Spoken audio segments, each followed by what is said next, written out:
Okay, students, so let us look at this question. On the whole surface of Earth, the ratio of land and water is 1:2. The ratio of land and water in northern hemisphere is 2:7. In half of the regions of the southern hemisphere, the ratio of land and water is 3:2. Then find the ratio of water is to land on the other half of the southern hemisphere. देखिए, वैसे तो आप बिना figure बना के भी इसे कर सकते हैं, but just to explain you in a better way, I draw a small figure. अब देखिए, पूरे अर्थ में स्टूडेंट्स लैंड और वाटर का जो रेशियो गिवन है दैट इज 1:2. ठीक है. अब अगर नॉर्दर्न हेमिस्फीयर की बात करें, वहां लैंड और वाटर का जो रेशियो दैट इज 2:7. अब देखिए, जितना नॉर्दर्न हेमिस्फीयर उतना सदर्न हेमिस्फीयर, आधा नॉर्दर्न हेमिस्फीयर आधा सदर्न हेमिस्फीयर.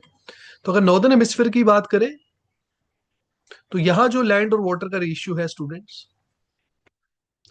That is 2:7. वो बोल रहे हैं अब फर्दर सदर्न हेमिस्फीयर को दो इक्वल पार्ट्स में डिवाइड कर दिया. ओके, सदर्न हेमिस्फीयर को फर्दर दो इक्वल पार्ट्स में डिवाइड कर दिया है, जिसमें से एक पार्ट जो है सदर्न हेमिस्फीयर का, वहां जो लैंड और वाटर का रेशियो है दैट इज 3:2. तो जो बचा हुआ सदर्न हेमिस्फीयर है, remaining half of the southern hemisphere, वहां स्टूडेंट्स हमें बताना है वाटर और लैंड का रेशियो क्या होगा. ओके, वाटर और लैंड का रेशियो क्या होगा.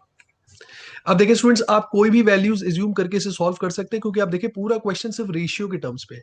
But just to avoid fractions, right, अगर आप चाहते हैं सारी वैल्यूज इंटीजर्स में है तो बेस्ट तरीका क्या रहेगा.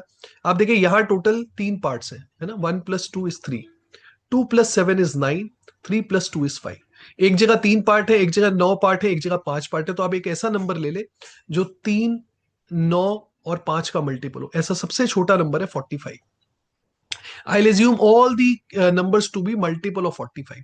तो मैंने आधे सदर्न हेमिस्फीयर को 45 यूनिट्स मान लिया.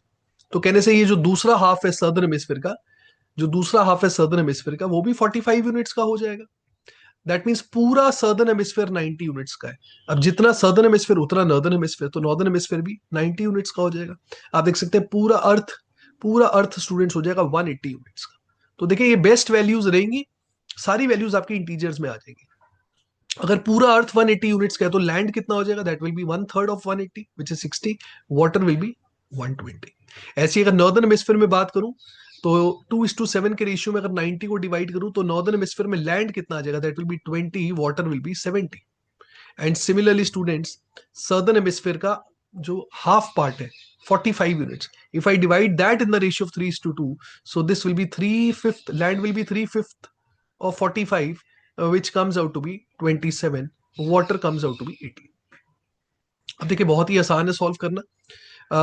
टोटल लैंड 60 है, राइट स्टूडेंट्स.